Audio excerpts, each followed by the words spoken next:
کہ کچھ محنت کریں، ہم کچھ اس کے اندر لگے رہیں۔ اسی لیے میں نے قرآن کی ایک آیت پڑھی، ان الساعۃ آتیۃ اکاد اخفیھا، ان الساعۃ آتیۃ اکاد اخفیھا لتجزی کل نفس بما تسعی۔ اللہ فرماتے ہیں میں نے قیامت کو چھپا دیا۔ قیامت کو اللہ نے بیان نہیں فرمایا کہ میں کب قیامت لاؤں گا، علامتیں بیان فرمائی، لیکن قیامت کا وقت بیان نہیں فرمایا۔ یہ اس لیے اللہ نے بیان نہیں فرمایا تاکہ مومن بندہ ہر وقت اللہ کے دین کی محنت کرتا رہے۔ اگر قیامت کا وقت بیان کر دیتے تو یہ سوچتا کہ چلو ابھی تو دیر ہے نا، پہلے کچھ گناہ کر لو پھر توبہ کر لیں گے۔ اس لیے اللہ نے فرمایا لِتُجْزَىٰ كُلُّ نَفْسٍ بِمَا تَسْعَىٰ، ہم نے چھپا دیا۔ تو جمعہ کے دن کی گھڑی کو بھی اللہ نے چھپا دیا۔ علماء نے قریباً 49 قول بیان فرمائے ہیں، 49 قول ذکر فرمائے، لیکن اس میں 2 قول راجح ہیں۔ ایک امام شافعی رحمۃ اللہ علیہ کا قول ہے، فرماتے ہیں جمعہ کی اذان سے لے کر جمعہ کی نماز کے ختم ہونے تک میں وہ کوئی وقت ہے۔ اور ایک قول امام ابو حنیفہ رحمۃ اللہ علیہ کا ہے کہ عصر کے بعد سے لے کر مغرب تک کے درمیان یہ وقت ہے۔ اس لیے ہمارے اکابرین یہ فرماتے ہیں کہ جمعہ کے دن غروب آفتاب سے پہلے پہلے ذرا قرآن کی تلاوت میں مشغول ہو جاؤ، ذرا دعا میں مشغول ہو جاؤ، ذرا اللہ کی طرف متوجہ ہو جاؤ۔ ممکن ہے اگر وہ گھڑی قبولیت کی ہوگی تو اللہ ہمیں نواز دے گا۔ پھر اللہ کے حبیب پاک صلی اللہ تعالیٰ علیہ وسلم فرماتے ہیں کہ اگلی امتوں کو یہ جو دن دیا تھا سنیچر اور اتوار کا، تو ان کو اگلے دن غروب آفتاب سے لے کر دوسرے دن غروب آفتاب تک کسی کام کی ہدایت نہیں۔ قرآن اس پر ناطق ہے۔ قرآن کہہ رہا ہے بنی اسرائیل نے سنیچر کے دن مچھلیاں پکڑنا شروع کیا اور ہیلے بہانے بنائے اور چھوٹی چھوٹی کیاریاں اور چھوٹے چھوٹے گھڑے بنا کر کے جب مچھلیوں کے پکڑنے کی تدبیریں کی تو قرآن کیا کہہ رہا ہے، ہم نے ان کو ذلیل بندر بنا دیے، ہم نے ان کو سور بنا دیے۔ کیوں؟ ہمارے حکم کے خلاف انہوں نے کیا۔ ہم نے کہا تھا کہ جمعہ کے دن غروب آفتاب سے لے کر سنیچر کے دن غروب آفتاب تک کوئی کام نہیں کر سکتی اپنا سوائے ہماری عبادت۔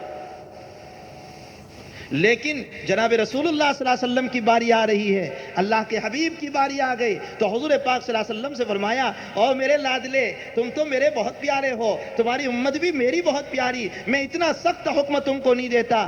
ہاں جب اذان ہو جائیں تب تم اپنے کاروبار کو چھوڑ کر کے اب مسجد میں آ جانا۔ اذا نودی للصلاة من یوم الجمعہ فاسعوا الی ذکر اللہ وذروا البیع ذلکم خیر لکم ان کنتم تعلمون۔ اے اللہ، تو اب اذان سے لے کر مغرب تک حکم، فرمایا نہیں تم تو میرے لادلے نبی کی امتی ہو، جہاں نماز پوری ہو گئی جاؤ پھر کاروبار کے اوپر۔ فَإِذَا قُضِيَتِ الصَّلَاةُ فَانْتَشِرُوا فِي الْأَرْضِ وَابْتَغُوا مِنْ فَضْلِ اللَّهِ، اللہ کے رزق کو تلاش کرو اور جاؤ جاب کی طرف، جاؤ تجارت کی طرف، دکانوں کو کھول کر کے بیٹھو۔ یہ لادلے نبی کی لادلی امت ہے، اس کے لیے اتنی زیادہ سختی اللہ نے نہیں اتاری۔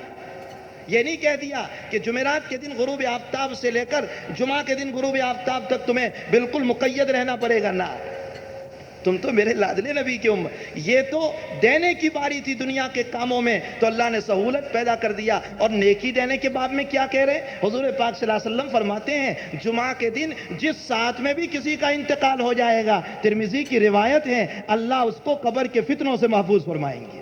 یہاں یہ نہیں کہا کہ جمعہ کی اذان سے لے کر جمعہ کی نماز تک۔ دیکھو اللہ کی رحمت کی وسعت دیکھیے، پیارے نبی کو دینا تھا تو اس میں وسعت پیدا کر دیا، اور دنیا کا مسئلہ تھا تو اس میں تنگی کر کے یوں کہہ دیا کہ اذان سے لے کر نماز تک صرف قید۔ لیکن اس کے باوجود ہمارا حال یہ ہے، اگر اللہ تعالیٰ اگلی امتوں کی طرح ہمیں مقید کرتا تو ہمارا کیا ہو جاتا؟ 24 گھنٹے اگر اللہ نہ کہتا تو ہمارا کیا ہوتا؟ یہ تو اللہ تعالیٰ نے آسانی پیدا کر دی، سہولت پیدا کر دی اور تھوڑی دیر ممنوع قرار دے دیا۔ لیکن اس کے باوجود ہمارا حال یہ ہے کہ بعض لوگ تو وہ ہیں خطبے پورے ہو جاتے ہیں پھر بھی مسجد میں نہیں آتے۔ بعضوں کا حال یہ ہے، بلکہ اکثریت پورے دنیا کے اندر، یہاں کا ماحول نہیں، پوری دنیا کا ماحول یہ ہے کہ جہاں 2 فرض پڑی بس چلے، سنتوں کو چھوڑ دیا، حالانکہ سنت موقدہ ہے۔ علامہ ابن قیم جوزی رحمۃ اللہ تعالیٰ علیہ نے ان سنتوں کے باب میں عجیب حکمت بیان فرمائی ہے۔ فرمایا نماز سے پہلے بھی نبی سے سنتیں، نماز کے بعد بھی نبی سے سنتیں۔ اس کی حکمت کیا ہے؟ فرمایا حکمت یہ ہے کہ اگر نماز سے پہلے کی جو سنتیں ہیں وہ اس لیے پڑھائی گئی تاکہ فرض کے لیے تم اچھی طرح تیار ہو جاؤ، اور تجربہ کر لینا بغیر سنت کے جب فرض میں کھڑے ہوتے ہیں تو وہ لذت نہیں آتی جو سنت پڑھ کے آیا کرتی. جب سنت پڑھ کے ہم کھڑے ہوتے ہیں تو ہمارا دل پورا اللہ کی طرف مائل ہوتا ہے. فرمایا پہلی سنتوں کو اس لیے رکھا تاکہ فرض میں ہم مکمل اللہ کی طرف متوجہ ہو جائیں، اور پچھلی سنتوں کو اس لیے رکھا کہ اگر کوئی کوتاہی رہ گئی ہے فرض میں تو اللہ پوری فرما دے. اب جو لوگ 2 رکعت فرض پڑھ کے بھاگتے ہیں، کیا ان کی فرض مکمل ہو جاتی ہے؟ کیا اس میں کوئی قصور ہی نہیں تھا؟ کیا اس میں کوئی نقص ہی نہیں تھا؟ اس نقص کی تلافی کے لیے تو یہ سنتیں رکھی تھی، ہم نے اس سنت کو چھوڑ دیا تو ایسی مبارک نماز بھی ہمارے ہاتھوں سے ضائع ہو گئی. ہم سے زیادہ بدقسمت کون ہوگا؟ ایسی مبارک نماز بھی ہمارے ہاتھوں سے ضائع ہو گئی. تو نبی کریم صلی اللہ علیہ وسلم کے لاڈلے امتی ہم کو بلائے، اور یہ اتنے لاڈلے ہیں. میرے آقا صلی اللہ علیہ وسلم فرماتے ہیں کہ میری امت اتنی لاڈلی ہے، اتنی لاڈلی ہے، قیامت کے دن جب تک میری امت جنت میں نہیں جائے گی کوئی نبی جنت میں نہیں جا سکتے.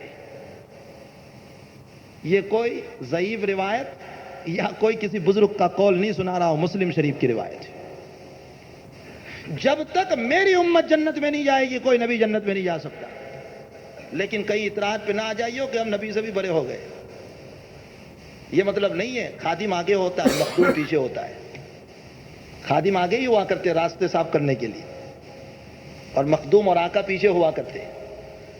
اپنی امت کی فضیلت بیان کرتے ہوئے نبی کریم صلی اللہ تعالیٰ علیہ وسلم نے یوں فرمایا کہ قیامت کے دن کل جنت میں جانے والی 120 صفیں ہوگی، اس میں 80 صف میری امت کی ہوگی اور 40 صفیں اگلی ساری امتوں کی ہوگی.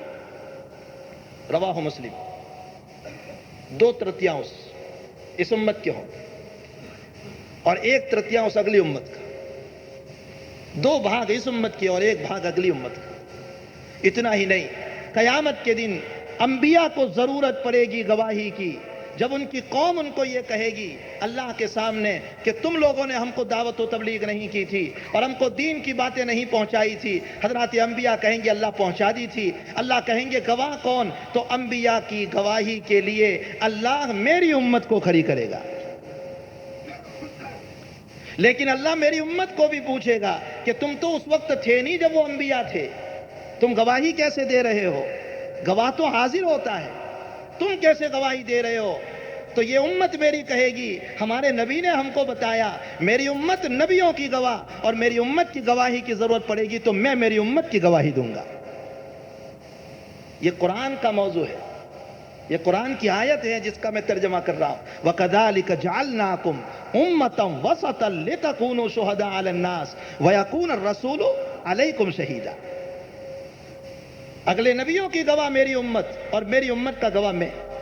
آپ مقام تو دیکھیں اس امت کا. اور یہ بات یقینی ہے بھائی کہ سارا کیس کا مدار جو ہوتا ہے نا، مقدمے کا مدار، وہ گواہ پر ہوتا ہے. گواہ ادھر ادھر ہو جائے تو مسئلہ تیرا ہو جاتا ہے. وہاں ہمارے وہاں اپنے وہاں دیکھ لو، گواہ تھوڑے ادھر ادھر ہو جاتے ہیں پیسے دے کر. 500 روپے میں بک گئے تو مسئلہ بدل جاتا ہے پورا. تو سارا مسئلہ گواہی کے اوپر ہے. آپ اندازہ لگائیں کہ پورے مقدمے کا مسئلہ جب گواہی کے اوپر ہے تو گواہ کا مقام کتنا اونچا.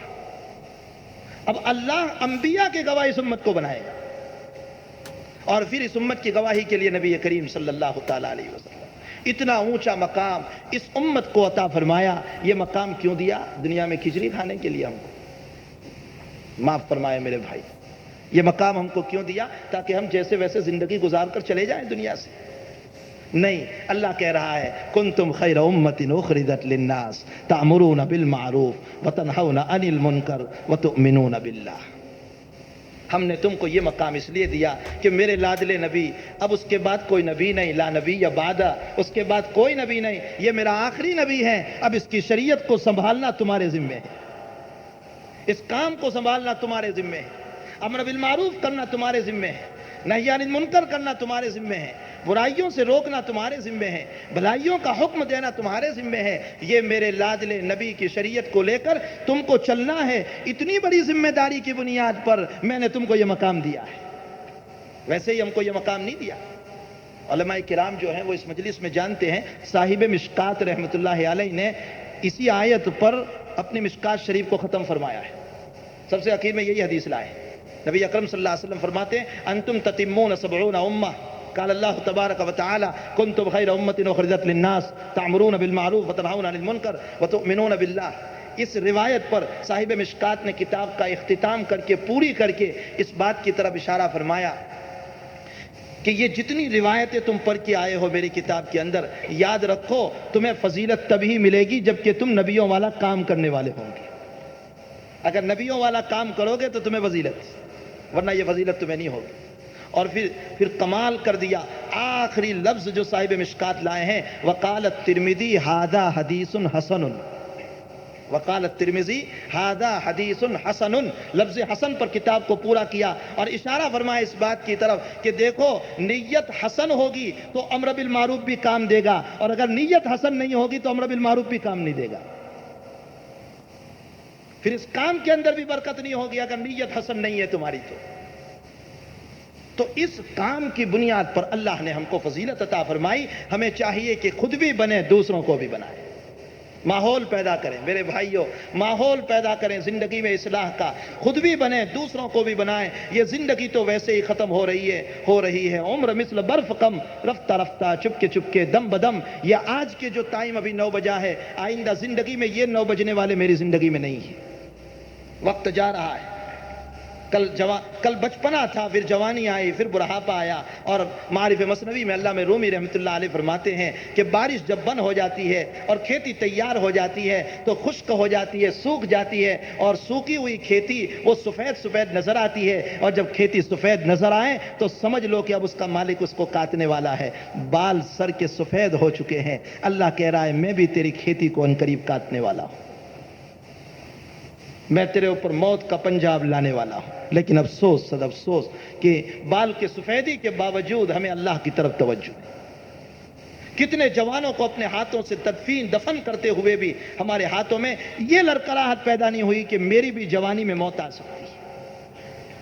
ہمیں جانا ہے اللہ کی طرف، اس لیے میرے بھائیوں معرفت پیدا کریں، اللہ کی معرفت پیدا کریں، اللہ کا خوف پیدا کریں، اللہ کی خشیت پیدا کریں، اللہ کے دین کا کام کرنے والے بنیں۔ معارف مثنوی کا ایک واقعہ نقل کر کے میں اپنی بات کو ختم کروں۔ علامہ رومی رحمۃ اللہ علیہ فرماتے ہیں کہ محمود غزنوی کے زمانے میں چوری بہت ہوتی تھی۔ ایک رات محمود غزنوی نے سوچا کہ یہ چور پکڑے نہیں جا رہے، پولیسوں کے ہاتھ بھی نہیں آ رہے، تو اب میں لباس چور کا پہن کر کے نکلوں تلاش کرنے۔ اس لیے محمود غزنوی خود نکلے، 2-4-10 راتیں خود چلے لیکن کہیں بھی چور نظر نہیں آئے۔ ایک رات جا رہے تھے کہ اچانک 2-5 آدمی بیٹھے کچھ باتیں کر رہے تھے، محمود کو دیکھ کر وہ بھاگنے لگے، تو محمود نے فرمایا بھاگو مت، میں بھی تمہاری طرح چور ہوں، میں بھی اسی نیت سے رات میں نکلا ہوا ہوں۔ بہرحال وہ لوگ سنبھل گئے، اب بیٹھ گئے، کہا کون ہے آپ؟ کہا ہم بھی چور ہی ہے، بس چوری ہی کی نیت سے نکلے۔ کہا اچھا تو ہم تو باکمال چور ہیں۔ وہ چور کی جماعت جو تھی وہ کہنے لگی ہم تو باکمال چور ہیں، چوری کے لیے بھی کمال چاہیے۔ وہ ہمارے بچوں کو جب امتحان ہوتے ہیں نا مدرسے میں، تو میں کہتا ہوں کہ بھئی چوری کے لیے بھی کمال چاہیے، اس طرح چوری کرو کہ کوئی استاد دیکھے نہیں، وہ چٹھی ڈالتے پکڑے جاتے ہیں، تو چوری بھی اس طرح ہونی چاہیے کہ پکڑے نہ جاوے۔ تو بہرحال انہوں نے کہا کہ ہم تو باکمال چور ہیں، تمہارے اندر بھی کوئی کمال ہے؟ تو محمود نے کہا ہاں میرا بھی کمال ہے۔ کہا بیان کرو۔ کہا تمہارا کمال پہلے بتاؤ پھر میرا کمال۔ تو اب انہوں نے اپنا کمال بیان کرنا شروع کیا۔ ایک نے کہا میرا کمال یہ ہے کہ میں اونچی بلڈنگوں پر کمان ڈال دیتا ہوں۔ کہا بہت اچھی بات ہے۔ دوسرے نے کہا میرا کمال یہ ہے کہ میں مکہ مارتا ہوں تو دیوار میں سوراخ کر دیتا ہوں۔ کہا اونچا کمال ہے۔ تیسرے نے کہا میرا کمال یہ ہے کہ مٹی سونگھ کر میں بتا دیتا ہوں۔ کیا بتا دیتے ہیں؟ مٹی سونگھ کر بتا دیتا ہوں خزانہ کہاں ہے۔ کہا یہ بھی اونچا کمال ہے۔ چوتھے نے کہا کہ میرا کمال یہ ہے کہ میں جس کو رات میں دیکھتا ہوں دن میں پہچان لیتا ہوں کہ یہی صاحب ہے۔ پانچویں نے کہا میرا کمال یہ ہے کہ رات میں کتا جو کہتا ہے وہ میری سمجھ میں آ جاتا ہے۔ کہا یہ بھی اونچا کمال ہے۔ اب محمود سے کہا کہ آپ اپنا کمال بتائیں۔ کہا میرا کمال یہ ہے کہ میں جب داڑھی ہلاتا ہوں تو مجرم کو چھٹکارا مل جاتا ہے۔ واقعتاً بادشاہ تھے۔ کہا میں داڑھی ہلاتا ہوں تو مجرم کو چھٹکارا مل جاتا ہے۔ انہوں نے کہا آپ کی تو بہت ضرورت ہے، کبھی ہم پکڑے جائیں تو آپ ہی ہمارے ساتھ رہیں گے۔ لے لیے ان کو ساتھ، چوری کرنے بھی چلے ایسے مکان پر جو محمود کے رشتہ دار تھے۔ اب وہاں گئے ہیں، اتنے میں کتے کے بھونکنے کی آواز آئی، تو وہ جو آواز کو پہچانتا تھا اس سے پوچھا یہ کتا کیا کہہ رہا ہے؟ تو اس نے کہا کتا یوں کہہ رہا ہے کہ بادشاہ تمہارے ساتھ ہیں پھر بھی چوری کرنے جا رہے ہو۔ بات تو ہنسنے کی ہے لیکن علامہ رومی نے جو سبق نکالا ہے علامہ رومی رحمۃ اللہ علیہ فرماتے ہیں انسان پر خواہش کا غلبہ ہوتا ہے تو اس کو کچھ نظر نہیں آتا، جب خواہشات کا غلبہ ہو جاتا ہے تو بے حیائی کے کام کرتے وقت ماں باپ کو بھی نہیں دیکھتا ہے، پھر وہ سور سے بدتر زندگی گزارتا ہے، پھر وہ بھائی کو بھی نہیں دیکھتا، پھر وہ شریعت کو بھی نہیں دیکھتا۔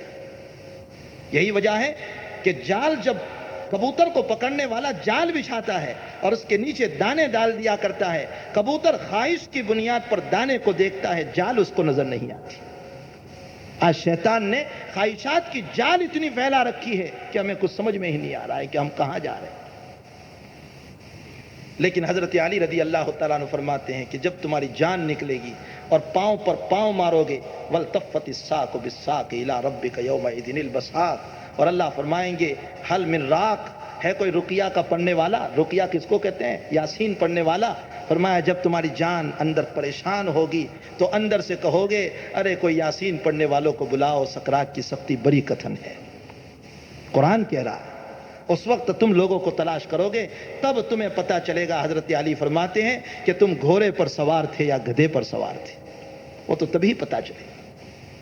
بہرحال وہ چوری کرنے پہنچ گئے، سونگنے والے نے سونگ کر بتا دیا، کمان لگانے والے نے کمان بھی لگا دی، سب کچھ معاملات ہو گئے، چوری کر کے نکل بھی آئے۔ محمود نے چلتے چلاتے سب کے پتے بھی لے لیے کہ بھائی آئندہ جب ضرورت پڑے گی تو میں کہاں تلاش کروں تمہیں، اپنے اپنے پتے بھی دے دیے ان لوگوں نے۔ صبح کو محمود نے پولیس بھیجے ان کے مکانوں پر کہ جاؤ ان کو پکڑ کے لے آؤ سب کو۔ اب سب سامنے کھڑے ہیں سر جھکائے ہوئے، محمود کا فیصلہ ہو رہا ہے سخت سزا دی جائے ان کو، تم ہی تھے نا رات میں چوری کرنے والے، اور بتاؤ اور کون سی جگہ؟ اب وہ سب اقرار کر رہے ہیں، سخت سزا کا حکم ہوا۔ ایسے وقت میں وہ جس نے یوں کہا تھا کہ میں جس کو رات میں دیکھتا ہوں دن میں اس کو پہچان لیتا ہوں، اس نے کہا کہ بادشاہ سلامت رات میں آپ ہی تھے ہمارے ساتھ، اور آپ نے ہم کو اپنا کمال یہ بتایا تھا کہ میں داڑھی ہلاتا ہوں تو مجرم کو چھٹکارا ملتا ہے، ہمارے کمال تو ہو گئے، اب آپ اپنا بھی کمال بتا دیجئے، آپ ذرا داڑھی ہلائیے تاکہ ہمیں چھٹکارا مل جائے۔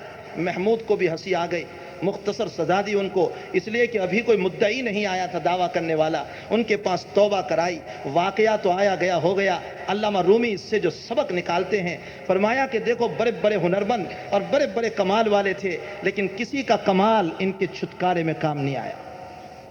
اگر چھٹکارے میں کام آیا تو اس کا کمال کام آ گیا۔ کس کا کمال؟ جس کے پاس معرفت کا کمال تھا، جس کے پاس یہ کمال تھا کہ میں رات میں دیکھتا ہوں تو دن میں پہچان لیا کرتا ہوں، اسی نے کہا اور اسی نے بادشاہ کو پہچانا اور اسی پر ان کی رہائی ہوئی، تو معرفت والے کا کمال کام آ گیا۔ علامہ رومی فرماتے ہیں اللہ کے بندو تم بھی اللہ کی معرفت حاصل کرو تاکہ تمہاری معرفت کی بنیاد پر قیامت میں اللہ تمہیں رہائی دے دے۔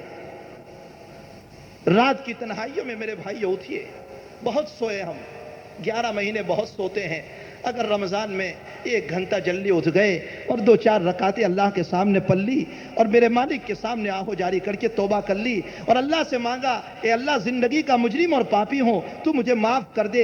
اگر ہم نے بن دیکھے اللہ سے رات کے اندھیروں میں مانگا ہوگا، قیامت میں اللہ کے دربار میں جائیں گے اور یوں کہیں گے اللہ ہم بن دیکھے بھی تجھے دنیا میں دیکھ رہے تھے، آج تو ہمارے سامنے ہے، اب تو اپنا کمال بتا دے جو تو نے قرآن میں بیان کیا تھا کہ میرے نیک بندوں کو میں معاف کرنے والا ہوں۔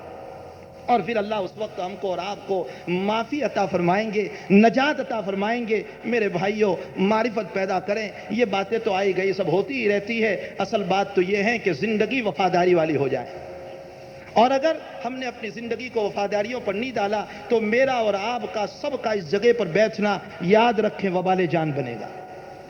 یہ مقدس زمین مسجد کی، یہ مقدس زمین قیامت کے سامنے اللہ کے سامنے یوں کہے گی اے اللہ مجھ پر بیٹھ کر ان لوگوں نے علم حاصل کیا تھا اور وہ صرف شوق کے لیے کیا تھا، باقی اس سے زیادہ ان کو کچھ بھی تیرے عمل کی پڑی نہیں تھی۔ حضرت تھانوی رحمۃ اللہ علیہ کے پاس ایک صاحب آئے، آپ کے مرید تھے، فرمایا کہ حضرت میں اللہ اللہ تو کرتا ہوں، ذکر تو کرتا ہوں، لیکن لذت نہیں آتی۔ فرمایا لذت کے لیے اللہ اللہ نہ کرو، اللہ کے لیے اللہ اللہ کرو۔ یہ باتیں لذتوں کے لیے مت سنو، یہ واہ واہ کے لیے مت سنو، اپنی زندگی کو بنانے کے لیے سنو۔ اللہ مجھ کو اور آپ کو، ہم تمام کو نیک کاموں کی توفیق نصیب فرمائے، نبیوں والا کام کرنے کی توفیق عطا فرمائے۔ دعوت و تبلیغ سے منسلک ہونے کی توفیق نصیب فرمائے۔ میں نے کئی جگہ کہا، یہاں بھی کہتا ہوں، اپنے بچوں کو بچانے کا، جو بڑے ہو چکے ہیں، اپنی اولادوں کو بچانے کا ہمارے پاس ایک راستہ ہے، یہ ہمارا چلتا پھرتا مدرسہ جس کو دعوت و تبلیغ کی نسبت کہا جاتا ہے، اس کے اندر اپنے بچوں کو لگائیں اور اپنے بچوں کو کھپائیں۔ انشاءاللہ تعالی بچپن میں اگر وہ مدرسے میں نہیں پڑھ سکے، عمریں بڑی ہو چکی ہیں، اب جانے سے مدرسوں میں شرم آ رہی ہے، تو اس مدرسے میں لگ جائیں، انشاءاللہ اس میں لگیں گے، چند دن تہجد کی ہوگی اور تکبیر اولیٰ کے ساتھ نماز پڑھیں گے اور کچھ رونا دھونا ہو جائے گا، انشاءاللہ تعالی خداوند قدوس اسی صدقے میں معافی عطا فرما دیں گے۔ ماں ابراہیم صاحب دیولہ دامت برکاتہم کے پاس ابھی میرا سفر ہوا تو حضرت کے ساتھ تعلق ہے، حضوری ہوتی رہتی ہے حضرت کی خدمت میں، اور وہاں چائے نوشی وغیرہ بھی، یہ گویا یوں کہیے کہ ایک طالب علم سے بڑی محبت فرماتے ہیں۔ بہرحال میں گیا تو حضرت نے اس مرتبہ فرمایا کہ مدراس سے ایک جماعت کام کرتی ہوئی آ رہی تھی، فرمایا کہ پہلا چلہ دینے والا، ایک چلہ بھی اس نے دیا تھا، لیکن اللہ کا خوف اتنا پیدا ہوا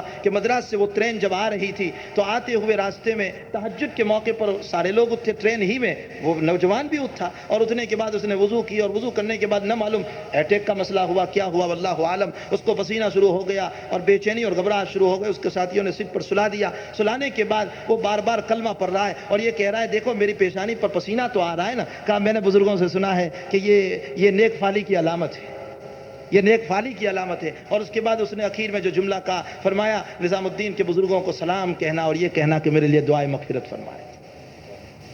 اس کام سے لگو گے انشاءاللہ تعالی بہت فائدہ میرے بھائی ہوگا۔ اور بھی ایک واقعہ، حضرت فرماتے ہیں کہ ایک صاحب نے جماعت میں نکلنے کے بعد مجھ سے مسئلہ پوچھا، حضرت ماں ابراہیم صاحب خود فرماتے ہیں مجھ سے یہ مسئلہ پوچھا کہ مولانا یہ بتاؤ 17 سال سے میں نے زکوٰۃ نہیں دی ہے، اب مجھے زکوٰۃ کس طرح دینا ہوگا؟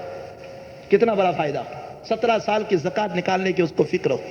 اس لیے اگر وہ لوگ مدرسے میں نہیں جا سکے، اپنی اولاد اب بڑی ہو چکے ہیں، عمر بڑی ہو چکی ہے اور اب مدرسے میں جانے سے حیا آ رہی ہے، تو نکلیں اس راستے کے اندر۔ اللہ نے ہمارے پاس ایک بہت بڑا راستہ دیا ہے۔ اللہ تعالی ہم کو دعوت و تبلیغ کی محنت کی توفیق نصیب فرمائے، ہمیں اپنی زندگیاں، اپنے بھائیوں کی زندگیاں بنانے کی توفیق عطا فرمائے۔ وآخر دعوانا الحمدللہ رب العالمین۔ درود شریف پڑھ لیں۔ اللهم صل على سيدنا حبيبنا وشفيعنا وسندنا مولانا محمد وبارك وسلم اللهم وفقنا لما تحب وترضى بدل آخرتنا خيرا من الأولى۔ اے اللہ ایمان سے محبت نصیب فرما، ایمان والوں سے محبت نصیب فرما، ایمان کی عظمت نصیب فرما، ایمان والوں سے عظمت نصیب فرما۔ اے اللہ یہ مجمع بہت قیمتی ہے، اے اللہ یہ تیری نسبت پر آیا ہوا مجمع ہے، اے اللہ اس پورے مجمع کی مغفرت فرما دے، پورے مجمع کی مغفرت فرما دے، سب کے خطاؤں سے درگزر فرما دے، اے اللہ سب کو معافی نصیب فرما دے، سب کو معافی نصیب فرما دے، سب کو معافی نصیب فرما دے۔ الہ العالمین ہم گورکھ دندے کر کے تیرے دربار میں آئے ہیں، اے اللہ ہماری اندرونی زندگی بہت گناونی ہے میرے مالک، لوگ ہمارے اجلے کپڑے دیکھ کر ہم کو اچھا سمجھتے ہیں، یہ تیری ستاری ہے کہ تو نے ہماری زندگی کو خوب چھپایا ہے میرے مالک۔ اگر ہماری زندگی کا فلم ہماری اولادوں کے سامنے، ہمارے بیوی بچوں کے سامنے، ہمارے اقارب و رشتہ دار، ہمارے شاگرد و متعلقین کے سامنے اگر چلایا جائے تو میرے مالک ہم موت کو گوارا کریں گے لیکن جینا پسند نہیں کریں گے۔ اے اللہ ایسی زندگی ہے لیکن تیری رحمت اس سے بھی زیادہ وسیع ہے۔ تیرے حبیب کا فرمان ہے حدیث قدسی میں کہ سمندر کے پھین اور جھاگ جتنے ہیں اس سے زیادہ تیری رحمتیں ہیں۔ اے رحمت والے، وسیع رحمت والے، ہم سب کی مغفرت فرما دے۔ اکرم الاکرمین کرم کا معاملہ فرما، ارحم الراحمین رحم کا معاملہ فرما، پورے مجمع کی جائز تمناؤں کو پوری فرما، جائز مقاصد کو پورے فرما۔ اے اللہ سب کی دلی مرادوں کو پوری فرما، اے اللہ بیماروں کو شفا نصیب فرما، اے اللہ مرحومین کی مغفرت فرما، مرحومین کی مغفرت فرما۔ اے اللہ جو اکابر بزرگان دین والدین بقید حیات ہیں ان کی عمروں میں برکتیں نصیب فرما، ان کے سایہ عاطفت کو ہم پر تادیر قائم فرما، اور اگر ان کا انتقال ہو چکا ہے تو ان کی قبروں کو نور سے منور فرما، ان کے درجات کو بلند فرما۔ اے اللہ جب تک جلائے ایمان اور عزت کے ساتھ جلانا، اور جب اٹھائے تو ایمان اور عزت کے ساتھ اٹھانا۔ اے اللہ دنیا کے ٹھوکریں کھائے ہوئے ہیں، دنیا کے بھگائے ہوئے ہیں، اے اللہ دنیا کے ذلیل کیے ہوئے ہیں، اے اللہ طرح طرح سے ستائے ہوئے ہیں میرے مالک۔ جہاں ہم جاتے ہیں لوگ ہمیں گناونی نظر سے دیکھتے ہیں، اے اللہ تیرے حبیب کی سنتوں پر مذاق اڑا رہے ہیں میرے مالک، سب طرف کے ٹھکرائے ہوئے ہیں۔ اگر تو نے بھی نکال دیا تو کوئی دروازہ نہیں ہے جہاں یہ ہاتھ اٹھائے جائیں۔ اے اللہ ہم کیسے بھی ہیں تیرے بندے ہیں، تیرے محبوب کے امتی ہیں، تجھے تیرے محبوب کا واسطہ ہے مغفرت فرما دے، تجھے تیرے محبوب کا واسطہ ہے مغفرت فرما دے، تجھے تیرے محبوب کا واسطہ ہے مغفرت فرما دے۔ اے اللہ جتنی مائیں بہنیں ہاتھ اٹھا کر کے بیٹھی ہیں ان کے بھی گناہوں کو معاف فرما، اے اللہ ان کو پردے کی لاج رکھنے کی توفیق نصیب فرما، اے اللہ ہمارے بچوں کو نیک اور صالح بنا، آنکھوں کی ٹھنڈک بنا، قرۃ عین بنا، عبادت گزار بنا، مطیع اور فرما بردار بنا، علم نافع نصیب فرما، اے اللہ آزاد ماحول میں ہماری اولاد ہمارے ہاتھوں سے نکلتی چلی جا رہی ہے، اے اللہ ہم کل قبر میں ہوں گے اور یہ ہماری قبروں پر آ کر کہیں لات نہ مارے، میرے مالک ان کی اصلاح فرما دے، ان کے دلوں میں ایمان کو بٹھا دے، ان کے دلوں میں نبی کی عظمتوں کو بٹھا دے، اے اللہ ان کو سچے پکے مسلمان بنا دے، اے اللہ ہماری ماں اور بہنوں پر بڑی ذمہ داریاں ہیں، اے اللہ ایک طرف اولاد کی ذمہ داریاں، شوہر کی اطاعت و فرما برداری کی ذمہ داریاں، اسی کے ساتھ عبادت میں کوتاہی ہو سکتی ہے، اے اللہ ان کوتاہیوں کو معاف فرما دے، ان کوتاہیوں کو معاف فرما دے، اے اللہ ان کی عبادتوں کو قبول فرما، اے اللہ جن بھائیوں نے ہمیں دعاؤں کا کہا لکھا متوقع ہیں سب کی جائز تمناؤں کو پوری فرما، اے اللہ سب کے مقاصد کو پورے فرما، اے اللہ اس مجمع میں نہ معلوم تیرے کتنے قیمتی بندے ہوں گے،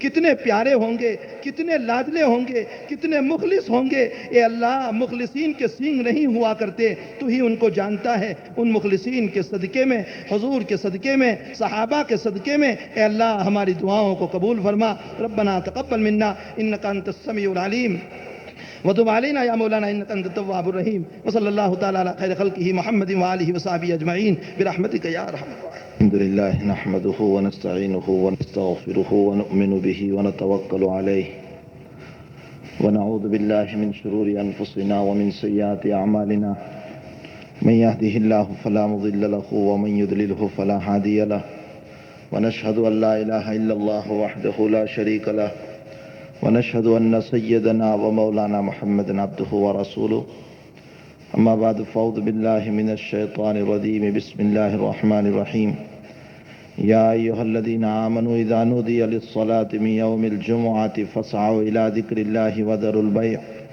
ذلكم خير لكم إن كنتم تعلمون فإذا قضيت الصلاة فانتشروا في الأرض وابتغوا من فضل الله واذكروا الله كثيرا لعلكم تفلحون وإذا رأوا تجارة أو لهوا انفضوا إليها وتركوك قائما قل ما عند الله خير من اللهو ومن التجارة واللہ خیر الرازقین صدق اللہ العظیم. بزرگان محترم، یہ ایک مسلمہ حقیقت ہے کہ انسان کی زندگی میں اللہ تعالیٰ نے کچھ غم دیے، کچھ خوشیاں دی. اگر ساری زندگی کو اللہ غموں سے بھر دیتا تو شاید اس سرزمین پر زندگی گزارنا مشکل ہو جاتا ہے، اور اگر ساری زندگیوں کو اللہ خوشیوں سے بھر دیتا تو بھی اس سرزمین پر انسان اللہ کی اطاعت، اللہ کے مقابلے میں اطاعت، اللہ کے مقابلے میں غرور کے نشے میں آ کر اپنے خدا کو بھول جاتا. اللہ نے انسان کی زندگی میں کچھ غم دیے، کچھ خوشیاں دی، لیکن یہ بات مسلم ہے کہ غم زیادہ ہیں، خوشیاں کم ہیں.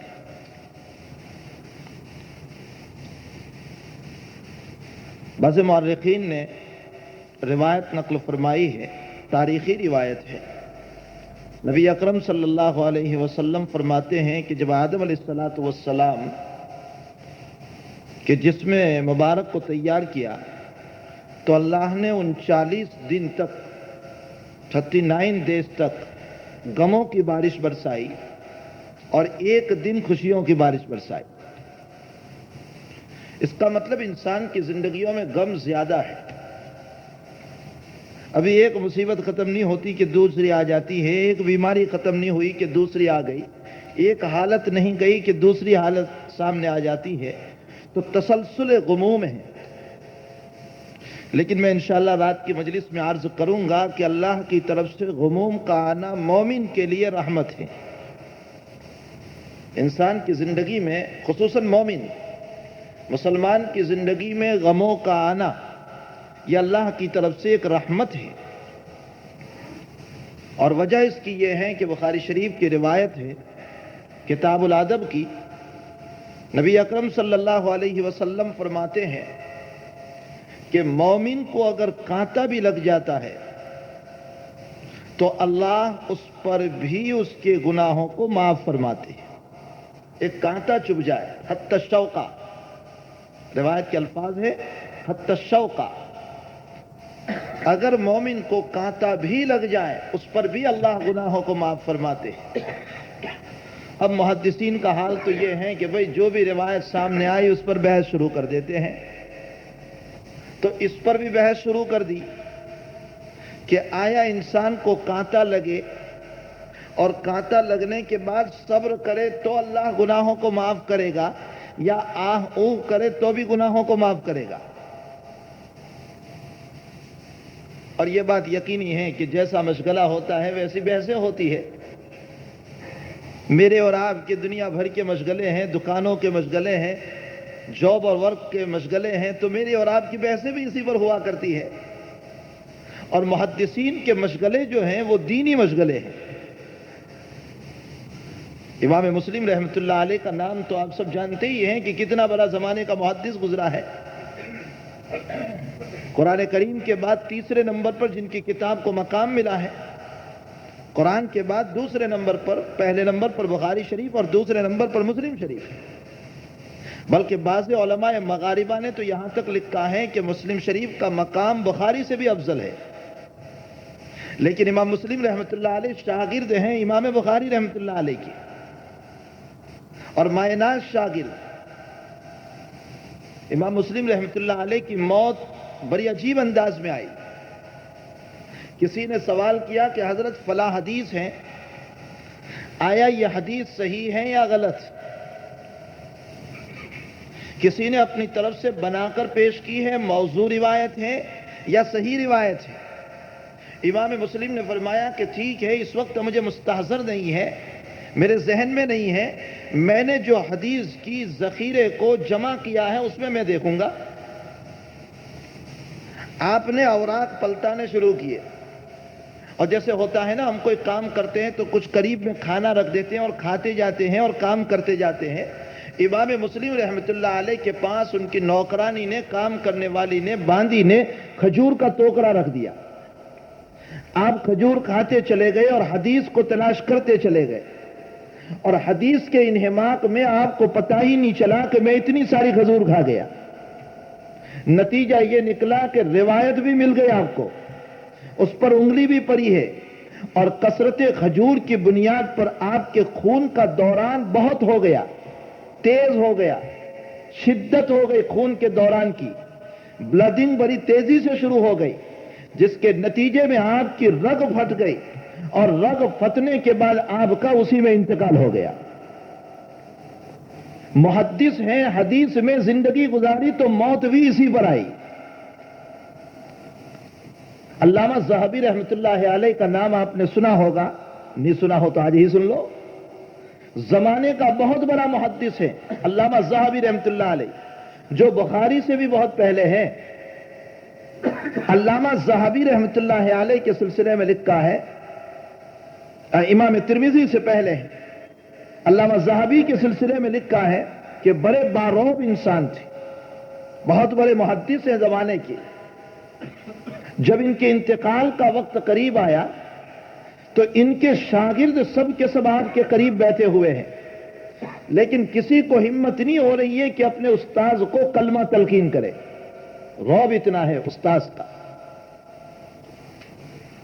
اب سارے شاگرد پریشان ہیں کہ استاد محترم کو کلمہ کیسے تلقین کرے۔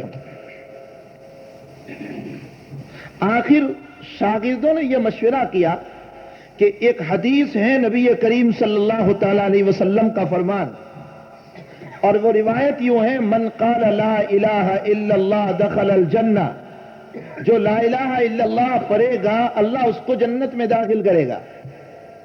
فرمایا کہ ہر شاگرد اپنی اپنی سند سے اس روایت کو بیان کرنا شروع کرے۔ تمام شاگردوں نے اس پر بحث شروع کی۔ کوئی شاگرد اپنی سند سے پڑھ رہا ہے کہ حدثنی فلان حدثنی فلان حدثنی فلان الا قال رسول اللہ صلی اللہ علیہ وسلم من قال لا الہ الا اللہ دخل الجنہ۔ دوسرا شاگرد اپنے اعتبار سے کہہ رہا ہے، تیسرا شاگرد اپنے اعتبار سے اپنی سند کو پیش کر رہا ہے۔ جب شاگرد اپنی اپنی سند سے روایت کو پیش کر رہے ہیں، علامہ ذہبی نے آنکھیں کھولی، اور آنکھیں کھولنے کے بعد اپنی سند سے اس حدیث کو پیش فرمایا، اور یوں کہا آخر میں من قال لا الہ الا اللہ دخل الجنہ انا اقول لا الہ الا اللہ محمد الرسول اللہ. حدیث پیش کی اور روح کی نکل گئی. دنیا میں جیسی زندگی گزارتے ہیں موت ویسی ہی آتی ہے. یہ ایک طے شدہ امر ہے. میں انشاءاللہ اس پر کبھی رات کی مجلس میں تفصیل سے روشنی رکھوں گا اور اس پر روشنی ڈالوں گا کہ حقیقت اس کی کیا ہے. وہ روشنی نہیں کہ کسی مدرسے میں استاد محترم نے پرچے کے اخیر میں لکھ دیا کہ اس مسئلے پر روشنی ڈالے تو اس نے روشنائی ڈال دی. یہ بات نہیں ہے کہ روشنائی ڈال دی جائے. مطلب یہ ہے کہ اس مسئلے کی میں وضاحت کروں گا.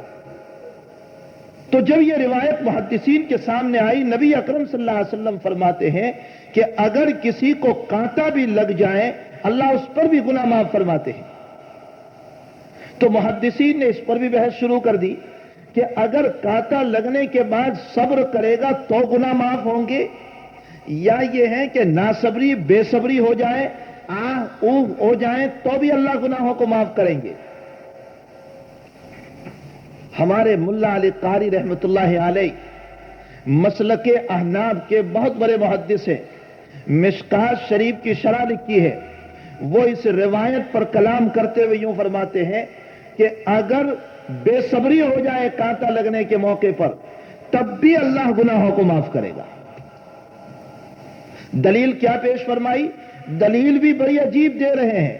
فرمایا کہ انسان کو جب کانٹا چبھتا ہے تو وہ تو اچانک ہی چبھتا ہے, وہ پتہ ہو کر تھوڑا ہی چبھتا ہے, وہ کہہ کر تھوڑا ہی چبھ رہا ہے کہ میں تمہیں چبھ رہا ہوں. تو ظاہر سی بات ہے کہ جب انسان کو کانٹا چبھتا ہے وہ اچانک لگ جاتا ہے, اور اچانک لگتا ہے تو اس موقع پر زبان سے آہ نکل ہی جاتا ہے. تو آہ نکلنے کے باوجود نبی کریم صلی اللہ علیہ وسلم فرماتے ہیں کہ اللہ اس کے گناہوں کو معاف فرمائیں گے. نتیجہ یہ ثابت ہوا کہ بے صبری میں بھی اللہ گناہوں کو معاف فرمائیں گے. عرض کرنے کا منشا یہ ہے کہ مسلمانوں کی زندگی میں جو غموم آتے ہیں, جو حالات آتے ہیں, مسلمان کو مایوس ہونے کی ضرورت نہیں ہے. یہ تو اللہ کی طرف سے رحمت ہے. جو بیمار ہیں, جو بستر میں ہیں, ان کے لیے بہت بڑا تسلی کا سبق ہے کہ مومن کے لیے اللہ تعالیٰ کی طرف سے بڑی عنایتیں ہیں. وہ خوشیوں میں تو خوشیاں دیتا ہی ہے, لیکن غمیوں میں بھی خوشیاں دیتا ہے. وہ خوشیوں میں تو اچھے حالات دیتا ہی ہے, لیکن غمیوں میں بھی رحمتوں سے مالا مال فرماتا ہے. تو انسان کی زندگیوں میں غم زیادہ ہے, خوشیاں کم ہے. پھر خوشی دو طرح کی ہوتی ہے, ایک دینی خوشی اور ایک دنیاوی خوشی. ایک تو دین کی خوشی ہوتی ہے اور ایک دنیاوی خوشی ہوتی ہے. دنیاوی خوشیوں کو تو بیان کرنے کی ضرورت ہے ہی نہیں, روزمرہ ہماری زندگی میں آتا ہی رہتا ہے کہ اگر کسی دن کاروبار اچھا ہو گیا تو دنیاوی خوشی ہو گئی, یا جاب اچھا مل گیا دنیاوی خوشی ہو گئی, گھر پہ لڑکا پیدا ہو گیا تو دنیاوی خوشی ہو گئی, بچے کا نکاح ہو گیا تو دنیاوی خوشی ہو گئی. یہ ساری کی ساری دنیا کی خوشیاں ہیں, لیکن دینی خوشی بھی عجیب ہے. اللہ دین کی خوشیاں بھی عطا فرماتے. اور دین کی خوشیاں کیسی ہوتی ہے؟ ایک خوشی تو میں یہ دارالعلوموں کے جلسے میں گیا, وہاں میں نے کہا دنیا والے زیادہ پیسے ملنے سے خوش ہوتے ہیں. میں نے کہا میرے فارغ ہونے والے بچوں, آپ اس پر خوش ہو جاؤ کہ اللہ نے آپ کو قیامت تک کی لازوال نعمت سے مالا مال فرمایا. بہت بڑی نعمت. بلکہ ابھی میں نے چند جلسوں میں وہاں ایک بات کہی کہ عالم بننے والے میرے بھائیوں, جب تم کسی بڑے دولتوان کے اوپر سے گزرو, اس کی مرسیڈیز گاڑی میں اس کو گھومتے ہوئے دیکھو, اس کے شاندار فاخرانہ لباس کو دیکھو, تو کبھی اپنے دل میں یہ نہ لانا کہ کاش میں بھی دنیا میں پڑتا تو ایسا ہوتا. یہ چیز کبھی اپنے دل میں نہ لانا, اس لیے کہ اس طرح پر اپنے دل میں لانا یہ اللہ کے علم کی توہین ہے. علم کیا ہے؟ علم اللہ کی صفت ہے. علم اللہ کی صفت ہے. علماء جو ہے وہ محظوظ ہوں گے مشکات شریف کی اس روایت سے جس میں نبی اکرم صلی اللہ علیہ وسلم کا ارشاد گرامی ہے, فضل العالم علی العابد کفضل اللہ علی خلقہ.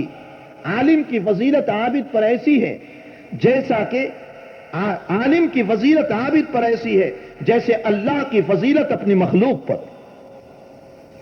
اور وجہ اس کی کیا ہے؟ عابد صفت عبادت سے متصف ہوا اور عبادت مخلوق کی صفت ہے. اور عالم صفت علم سے متصف ہوا اور علم اللہ کی صفت ہے، تو عالم نے اللہ کی صفت کو اختیار فرمایا، یہ بہت اونچی چیز ہو گئی۔ بہرحال میں نے ان طلباء سے یہ کہا کہ دیکھو کبھی اپنے دل کے اندر یہ بات نہ لانا کہ ہم بھی دنیا کی تعلیم لیتے یا یہ جاب پر جاتے تو ہمیں بھی یہ مقام نصیب ہو جاتا۔ یہ اللہ کی صفت علم کی توہین ہے، اور اللہ اپنے علم کی توہین کرنے والوں سے اپنے دین کا کام نہیں لیتا۔ تو ایک دینی خوشی ہوتی ہے، ایک دنیاوی خوشی ہوتی ہے۔ دینی خوشی کا مطلب یہ ہے کہ اللہ دین کی نعمتوں سے مالا مال فرما دے، اپنی اولاد نیک اور صالح ہو، اس پر بھی دینی خوشی ہے۔ یہ بات یاد رکھ کہ آپ کا بچہ حافظ قرآن ہوا اور آپ کو خوشی ہو رہی ہے، یہ دینی خوشی ہے۔ خداوند قدوس نے آپ کے بچے کو دعوت و تبلیغ سے منسلک کیا، اور وہ اللہ کے راستے میں چل رہا ہے، اور وہ اللہ کے راستے میں وقت لگا رہا ہے۔ اور اس سرزمین کے اعتبار سے میں جہاں گیا وہاں یہ مشورہ دیا کہ جو نوجوان بچپن میں علم دین کی طرف مشغول نہیں ہوئے، ان کی زندگیوں کو بچانے کے لیے ہمارے مولانا الیاس صاحب رحمۃ اللہ علیہ کی اس تحریک کے اندر جڑنا ہے۔ جو انشاءاللہ اس تحریک میں جڑے گا، اللہ غلط دھندوں سے، غلط کاروبار سے، غلط کاموں سے، غلط باتوں سے، غلط آنکھوں کے اٹھانے سے اللہ تعالیٰ 100% اس کی حفاظت فرمائیں گے۔ یہ چلتا پھرتا جو مدرسہ ہے وہاں الیاس صاحب رحمۃ اللہ علیہ کا، اس کے اندر اپنے آپ کو لگائیں، اپنے نوجوان کو لگائیں، تو اگر اپنی اولاد دعوت و تبلیغ سے منسلک ہے اس پر دینی خوشی ہوتی ہے۔ بچہ حافظ قرآن ہوا، دینی خوشی ہوتی ہے۔ بچہ عالم دین بن گیا، دینی خوشی ہوتی ہے۔ بچہ نمازی ہے، دینی خوشی ہوتی ہے۔ قرآن کریم میں ایک آیت ہے، ربنا حب لنا من ازواجنا، ربنا حب لنا من ازواجنا وذریاتنا قرۃ اعین، اور یہ دعا کرتے بھی رہنا چاہیے۔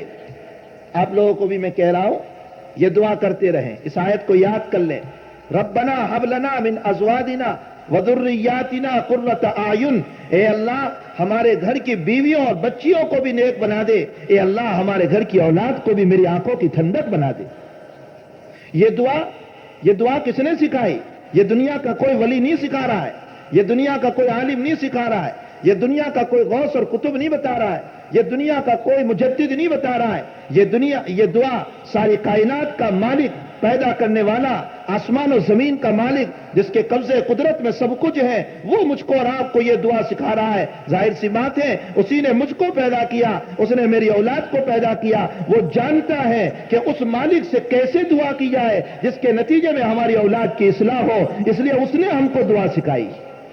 ربنا حب لنا من ازواجنا وذریاتنا قرۃ اعین، اے اللہ ہماری بیویوں کو نیک بنا دے، آنکھوں کی ٹھنڈک بنا دے، اللہ ہماری اولاد کو آنکھوں کی ٹھنڈک بنا دے۔ قرۃ اعین کس کو کہتے ہیں؟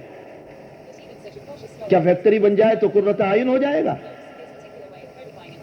کیا اچھا جاب مل گیا، پیسے خوب کما کر کے لا رہا ہے اور چاہے غلط کام میں پڑا ہوا ہو، قرۃ اعین ہو جائے گا؟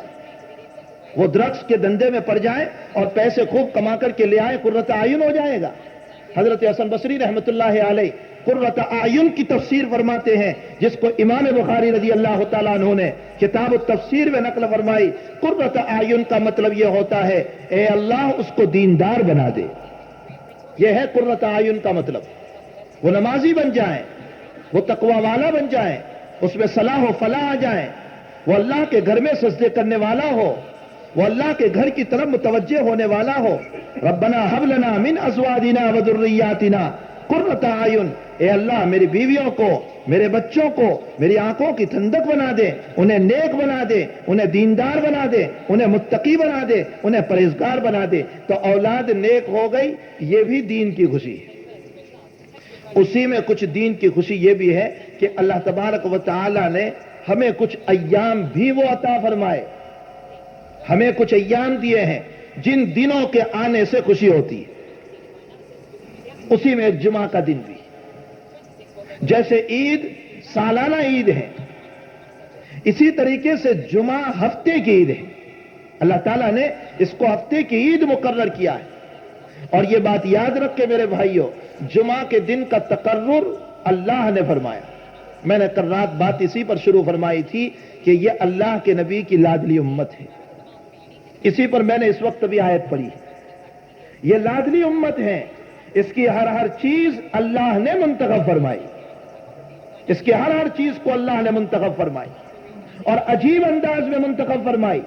ساری شریعتوں کی حفاظت اور کتابوں کی حفاظت اللہ نے ان کے علماء کے ذمے دی تھی اور وہ علماء ان کی کتابوں کی حفاظت نہیں کر سکے. لادلے نبی کی لادلی کتاب الحاکمین نے خود لے لی اور فرمایا میرے پیغمبر تیرے قرآن کی حفاظت میں کروں گا.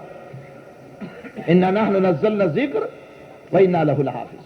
ہم ہی نے اتارا، ہم حفاظت کریں گے. اب اللہ کیسے حفاظت کر رہا ہے؟ اللہ نے کوئی صندوق تھوڑا ہی اتار دیا کہ اس میں رکھ دیا اور حفاظت ہو گئی.